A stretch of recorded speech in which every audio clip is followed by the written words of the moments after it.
Heartbleed is a security bug in the OpenSSL cryptography library. OpenSSL is a widely used implementation of the transport layer security protocol. Heartbleed may be exploited whether the party using a vulnerable OpenSSL instance for TLS is a server or a client. Heartbleed results from improper input validation in the implementation of the TLS heartbeat extension, the heartbeat being the basis for the bug's name.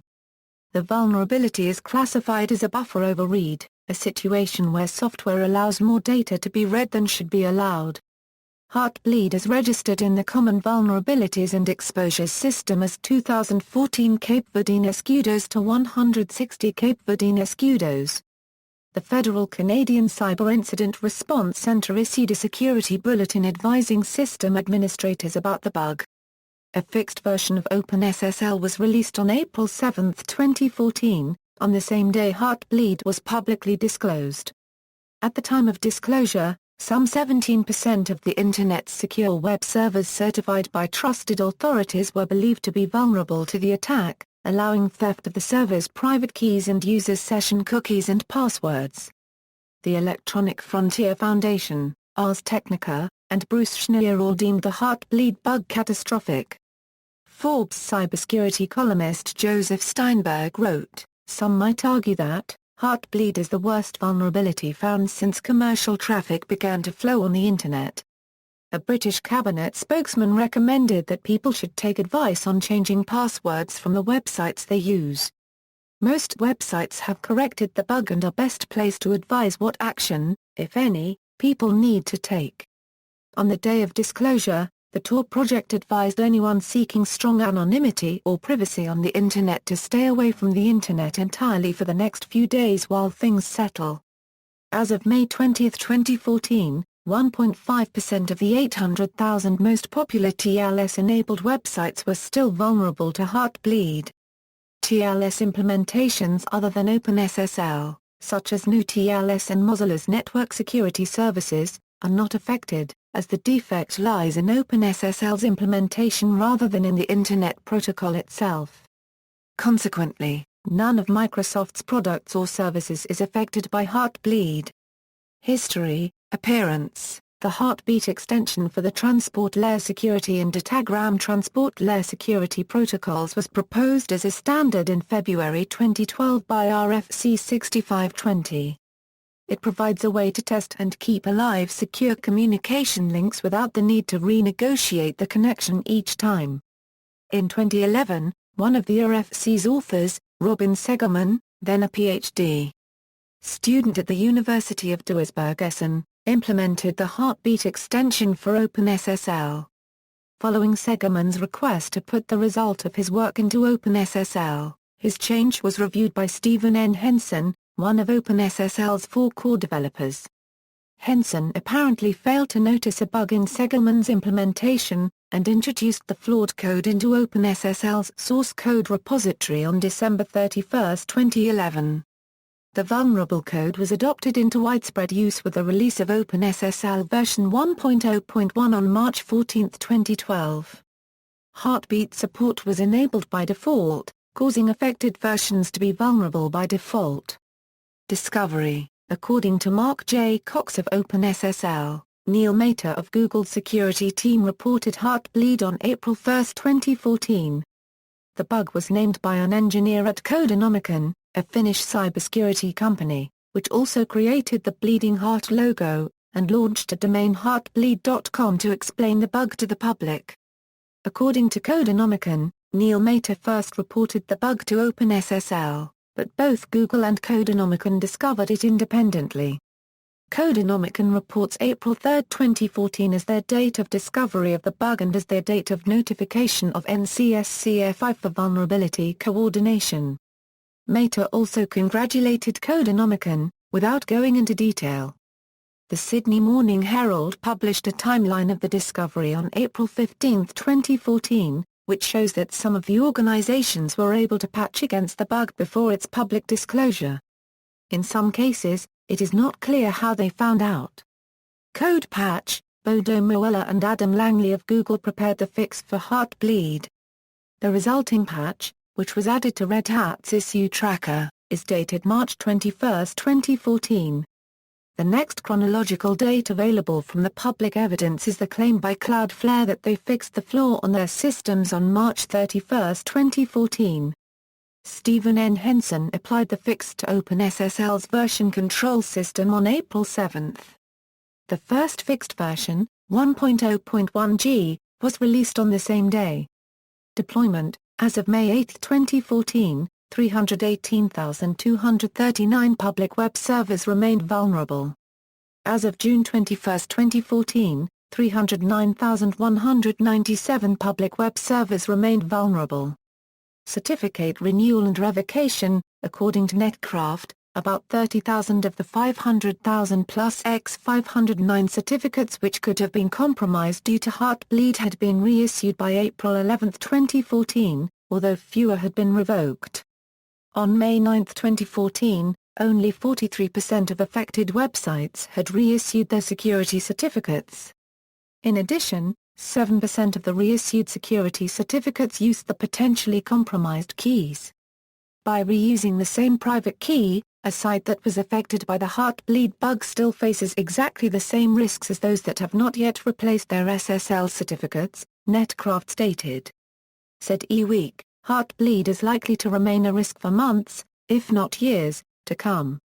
Exploitation: the Canada Revenue Agency reported the theft of social insurance numbers belonging to 900 taxpayers, and stated that they were accessed through an exploit of the bug during a 6-hour period on April 8, 2014. When the attack was discovered, the agency shut down its website and extended the taxpayer filing deadline from April 30 to May 5. The agency said it will provide anyone affected with credit protection services at no cost. On April 16, the RCMP announced they had charged an engineering student in relation to the theft with unauthorized use of a computer, and mischief in relation to data. In another incident, the UK parenting site Mumsnet had several user accounts hijacked, and its CEO was impersonated. The site published an explanation of the incident. Anti-malware researchers in turn exploited Heartbleed to access secret forums used by cybercriminals. On April 12, 2014, at least 2 independent researchers were able to steal private keys using this attack from an experimental server intentionally set up for that purpose by Cloudflare. It was reported by a professor at University of Michigan that a computer in China that had been used for hacking and other malicious activities attempted on April 8, 2014 to exploit Heartbleed to attack a university server, which was actually a honeypot intentionally left vulnerable, designed to attract attacks which could then be studied. Possible knowledge and exploitation: prior to disclosure, many major websites patched or disabled the bug within days of its announcement, but it is unclear whether potential attackers were aware of it earlier and to what extent it was exploited. Based on examinations of audit logs by researchers, it has been reported that some attackers may have exploited the flaw for at least 5 months before discovery and announcement. Errata Security pointed out that a widely used non-malicious program called MassScan, introduced 6 months before Heartbleed's disclosure, abruptly terminates the connection in the middle of handshaking in the same way as Heartbleed, generating the same server log messages. Adding 2 new things producing the same error messages might seem like the two are correlated, but of course, they aren't. According to Bloomberg News, 2 unnamed insider sources informed it that the United States National Security Agency was aware of the flaw since shortly after its introduction, but chose to keep it secret, instead of reporting it, in order to exploit it for their own purposes. The NSA has denied this claim, as has Richard A. Clarke, who was a member of an advisory panel that reviewed the United States electronic surveillance policy. He told Reuters on April 11, 2014 that the NSA had not known of Heartbleed behavior. The RFC 6520 Heartbeat extension tests TLS secure communication links by allowing a computer at one end of a connection to send a heartbeat request message, consisting of a payload, typically a text string, along with the payload's length as a 16-bit integer. The receiving computer then must send the exact same payload back to the sender. The affected versions of OpenSSL allocate a memory buffer for the message to be returned based on the length field in the requesting message. without regard to the actual size of that message's payload. Because of this failure to do proper bounds checking, the message return consists of the payload, possibly followed by whatever else happened to be in the allocated memory buffer. Heartbleed is therefore exploited by sending a malformed heartbeat request with a small payload and large length field to the vulnerable party in order to elicit the victim's response, permitting attackers to read up to 64 kilobytes of the victim's memory that was likely to have been used previously by OpenSSL. Where a heartbeat request might ask a party to send back the four-letter word bird, resulting in a response of bird, a heartbleed request of send back the 500-letter word bird would cause the victim to return bird followed by whatever 496 characters the victim happened to have in active memory. Attackers in this way could receive sensitive data, compromising the confidentiality of the victim's communications. Although an attacker has some control over the disclosed memory block size, it has no control over its location, and therefore cannot choose what content is revealed. OpenSSL typically responds with the chunks of memory it has most recently discarded. Affected OpenSSL installations. The affected versions of OpenSSL are OpenSSL 1.0.1 through 1.0.1f. Later versions and previous versions are not vulnerable. Installations of the affected versions are vulnerable unless OpenSSL was compiled with OpenSSL no heartbeats. Vulnerable program and function. The vulnerable program source files are T1 libc and D1 both C and the vulnerable functions are TLS1 process heartbeat and ETLS1 process heartbeat. Patch. The problem can be fixed by ignoring heartbeat request messages that ask for more data than their payload needs.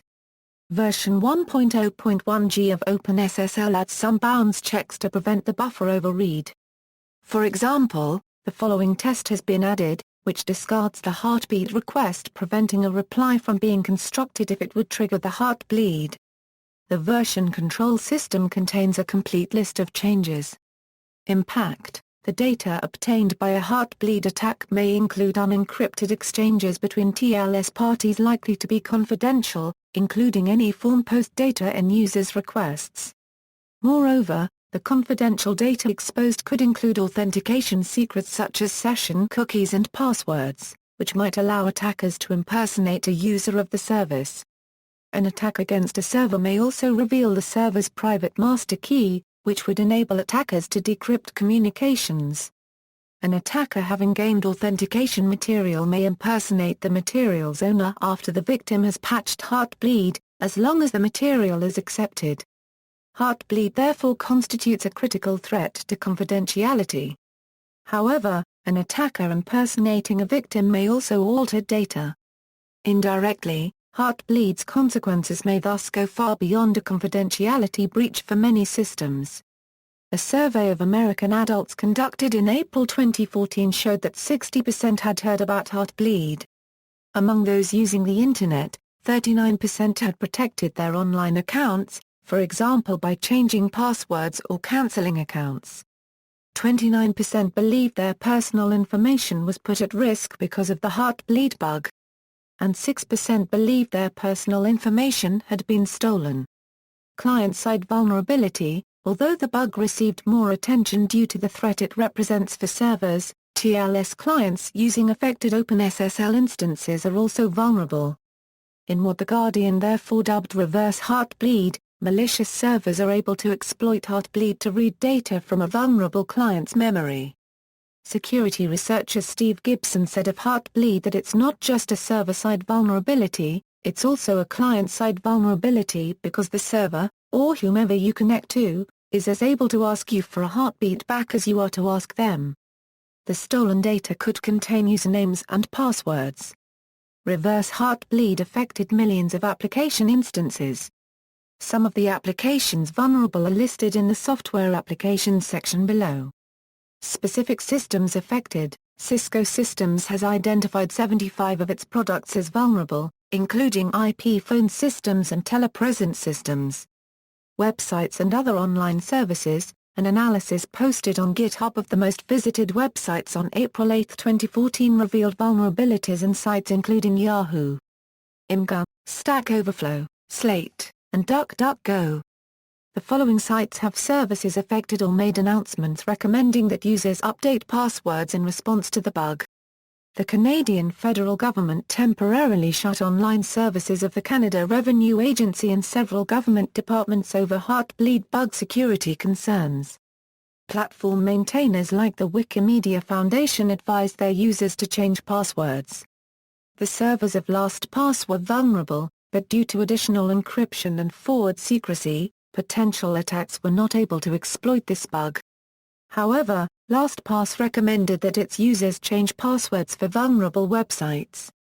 The Tor project recommended that Tor relay operators and hidden service operators revoke and generate fresh keys after patching OpenSSL, but noted that Tor relays use two sets of keys and that Tor's multi-hop design minimizes the impact of exploiting a single relay. 586 relays later found to be susceptible to the Heartbleed bug were taken offline as a precautionary measure. Games including Steam, Minecraft, Wargaming.net, League of Legends, GOG.com, Origin, Sony Online Entertainment, Humble Bundle, and Path of Exile were affected and fixed. Software applications. Vulnerable software applications include several Hewlett-Packard server applications, such as HP System Management Homepage for Linux and Windows. Some versions of FileMaker 13, LibreOffice 4.2.0 to 4.2.2, LogMeIn claim to have updated many products and parts of our services that rely on OpenSSL. MySQL Workbench 6.1.4 and earlier, Oracle MySQL Connector C 6.1.0-6.1.3 and Connector ODBC 5.1.13, 5.2.5-5.2.6, 5.3.2, Oracle Big Data Appliance, Primavera P6 Professional Project Management, WinSCP 5.5.2 and some earlier versions. In addition, the Common Vulnerabilities and Exposures database, associated with the U.S. Department of Homeland Security, advises that the following companies have had their software products affected by Heartbleed, McAfee and in particular some versions of software providing antiviral coverage for Microsoft Exchange, software firewalls, and McAfee email and web gateways, VMware series of Horizon products, emulators and cloud computing suites. Several other Oracle Corporation applications were affected. Operating systems firmwares. Several GNU Linux distributions were affected, including Debian and Red Hat Enterprise Linux, as well as the following operating systems: Android 4.1.1, used in various portable devices. Chris Smith writes in BGR that just this one version of Android is affected but that it is a popular version of Android. Ulterior Android versions are not vulnerable. Firmware for some airport base stations, firmware for some Cisco systems routers, firmware for some Juniper Networks routers, IPCOP 2.1.3 and some earlier versions, pfSense 2.1.0 and 2.1.1, Western Digital MyCloud product family firmware, vulnerability testing services. Several services have been made available to test whether Heartbleed affects a given site. However, many services have been claimed to be ineffective for detecting the bug. The available tools include Tripwire Secure Scan, APP Check, Static Binary Scan, from Codenomicon, Arbor Networks Prevail Security Analytics, Norton Safe Web Heartbleed Check Tool, Heartbleed Testing Tool by a European IT security company, Heartbleed Scanner by Italian cryptologist Filippo Valzorda, Heartbleed Vulnerability Test by Cybrome, Critical Watch Free Online Heartbleed Tester, Metasploit Heartbleed Scanner Module, Heartbleed Server Scanner by Riemann, Lookout Mobile Security Heartbleed Detector, an app for Android devices that determines the OpenSSL version of the device and indicates whether the vulnerable heartbeat is enabled, Heartbleed Checker hosted by LastPass, online network range scanner for Heartbleed vulnerability by Pentest-tools.com, official Red Hat offline scanner written in the Python language, Qualys SSL Labs SSL server test which not only looks for the Heartbleed bug, but can also find other SSL TLS implementation errors. Browser extensions, such as Chromebleed and Foxbleed, SSL Diagnose, CrowdStrike Heartbleed Scanner, scans routers, printers and other devices connected inside a network including intranet websites. Netcraft Site Report indicates whether a website's confidentiality could be jeopardized due to a past exploitation of Heartbleed by checking data from Netcraft's SSL survey to determine whether a site offered the Heartbeat TLS extension prior to the Heartbleed disclosure.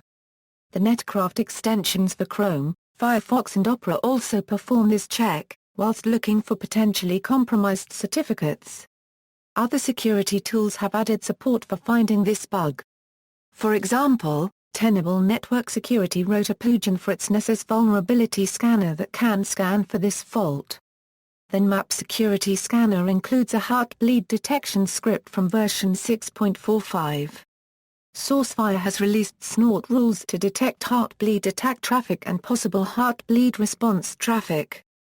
Open-source packet analysis software such as Eresehack and TkDump can identify Heartbleed packets using specific BPF packet filters that can be used on stored packet captures or live traffic. Remediation: although installing fixed software is a necessary step to address Heartbleed, more work may be needed. Running applications depending on OpenSSL may continue to use in-memory vulnerable OpenSSL code until they have been restarted before they stop being vulnerable. Furthermore, a system attacked via Heartbleed may have its confidentiality and even its integrity at grave risk even after the vulnerability itself has been fixed. To regain confidentiality and authenticity, compromised servers must regenerate all compromised private key public key pairs and must revoke and replace all certificates linked to these. In general, all compromised authentication material must be replaced. It is rarely possible to confirm that a system which was affected has not been compromised. Consequences of Heartbleed may remain even after the vulnerability was fixed and all compromised authentication material revoked. Much more system-specific work may be needed to confirm or restore the system's integrity, which may have been compromised if attackers used compromised authentication material to impersonate users in order to perform unauthorized modifications. Browser Security Certificate Revocation Awareness: since Heartbleed threatened the privacy of private keys, users of a website which was compromised could suffer from Heartbleed's effects even after the website was fixed and its previous certificate revoked, if their browser is unaware of certification revocations. The Security Certificate Revocation Awareness Test does not test whether a system has the Heartbleed bug, but allows users to test whether their web browser lets them visit a website which uses a revoked security certificate. Root causes, possible lessons, and reactions: although evaluating the total cost of Heartbleed is difficult, eWeek estimated $500 million as a starting point. David A. Wheeler's paper How to Prevent the Next Heartbleed analyzes why Heartbleed wasn't discovered earlier, and suggests several techniques which could have led to a faster identification, as well as techniques which could have reduced its impact.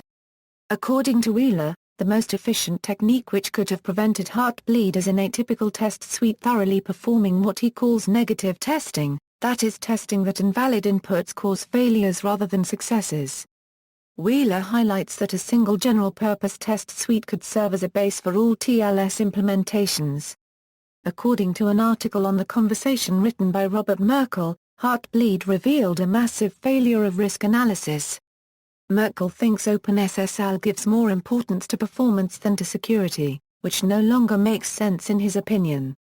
But Merkel considers that OpenSSL should not be blamed as much as OpenSSL users, who chose to use OpenSSL, without funding better auditing and testing. Merkel explains the two aspects determine the risk that more similar bugs will cause vulnerabilities. The library's source code influences the risk of writing bugs with such an impact. Secondly, OpenSSL's processes affect the chances of catching bugs quickly. On the first aspect, Merkel mentions the use of the C programming language as one risk factor which favored Heartbleed's appearance, echoing Wheeler's analysis. On the same aspect, Theodor Rort, founder and leader of the OpenBSD and OpenSSH projects, has criticized the OpenSSL developers for writing their own memory management routines and thereby, he claims, circumventing OpenBSD's standard library exploit countermeasures, saying OpenSSL is not developed by a responsible team. Following Heartbleed's disclosure, members of the OpenBSD project forked OpenSSL into libres. The author of the change which introduced Heartbleed, Robin Segerman, stated that he missed validating a variable containing a length, and denied any intention to submit a flawed implementation. Following Heartbleed's disclosure, Segerman suggested focusing on the second aspect, stating that OpenSSL is not reviewed by enough people. Although Segerman's work was reviewed by an OpenSSL core developer, the review was also intended to verify functional improvements, a situation making vulnerabilities much easier to miss. OpenSSL core developer Ben Laurie claimed that a security audit of OpenSSL would have caught Heartbleed. Software engineer John Walsh commented, "Think about it, OpenSSL only has 2 full-time people to write, maintain, test, and review 500,000 lines of business-critical code." The OpenSSL Foundation's president, Steve Marquis, said the mystery is not that a few overworked volunteers missed this bug. The mystery is why it hasn't happened more often. David A. Wheeler described audits as an excellent way to find vulnerabilities in typical cases, but noted that OpenSSL uses unnecessarily complex structures, which makes it harder to both humans and machines to review. He wrote, "There should be a continuous effort to simplify the code, because otherwise just adding capabilities will slowly increase the software complexity. The code should be refactored over time to make it simple and clear, not just constantly add new features. The goal should be code that is obviously right as opposed to code that is so complicated that I can't unregistered trademark TC any problems Libres made a big code cleanup, removing more than 90,000 lines of C code just in its first week. Heartbleed is sign of an economic problem which needs to be fixed, according to security researcher Dan Kaminsky. Seeing the time taken to catch this simple error in a simple feature from a critical dependency, Kaminsky fears numerous future vulnerabilities if nothing is done. When Heartbleed was discovered, OpenSSL was maintained by a handful of volunteers, only one of whom worked full-time. Yearly donations to the OpenSSL project were about $2,000. The Heartbleed website from Codenomicon advised money donations to the OpenSSL project.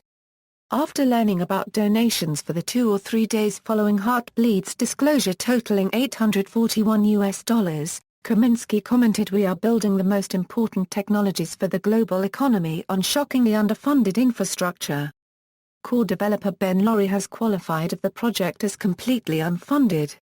Although the OpenSSL Software Foundation has no bug bounty program, the Internet Bug Bounty Initiative awarded $15,000 to Google's Neil Mater, who discovered Heartbleed, for his responsible disclosure.